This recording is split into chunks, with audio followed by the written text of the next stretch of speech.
Hello beautiful people, ఈరోజు చాలా special day కదా, వైకుంఠ ఏకాదశి. అందుకే మార్నింగే లేచి అన్ని పనులు ఫినిష్ చేసేసుకొని పూజ కూడా ఫినిష్ చేసేసుకొని ఫాస్టింగ్ స్టార్ట్ చేశాను. ఈరోజు ఫాస్టింగ్ ఉంటే చాలా మంచిదని చెప్పేసి ఆ తర్వాత టెంపుల్కి వచ్చాము. అక్కడెక్కడో టెంపుల్ ఉంటే బయట నుంచే క్యూ కట్టేశారు, అంతమంది జనాలు వచ్చారు. ఆ తర్వాత నందీశ్వరుడు కనిపించగానే దండం పెట్టేసుకొని టెంపుల్ లోపలికి అయితే వెళ్ళిపోయాము.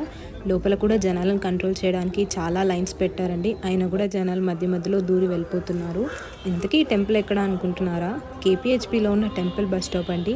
టెంపుల్ పక్కనే బస్ స్టాప్ ఉంటుంది, అందుకే టెంపుల్ బస్ స్టాప్ అని పెట్టేశారు. టెంపుల్ కూడా చాలా బాగుంటుంది. మాకైతే 3 hours పట్టింది దర్శనం అవ్వడానికి. 10:30 అలా స్టార్ట్ అవుతే ఇంటికి వచ్చేసరికి 2:30 అలా అయిందండి, అంతా దర్శనం అంతా అయ్యేసరికి. అండ్ ఛానల్ కొత్తగా స్టార్ట్ చేశానండి, ప్లీజ్ డూ సపోర్ట్. మీకు వీడియోస్ నచ్చితే 1K సబ్స్క్రైబర్స్ అవ్వాలని అనుకుంటున్నాను. మీరు కూడా సబ్స్క్రైబ్ చేసి లైక్ చేసి ఫాలో చేయండి. Bye bye.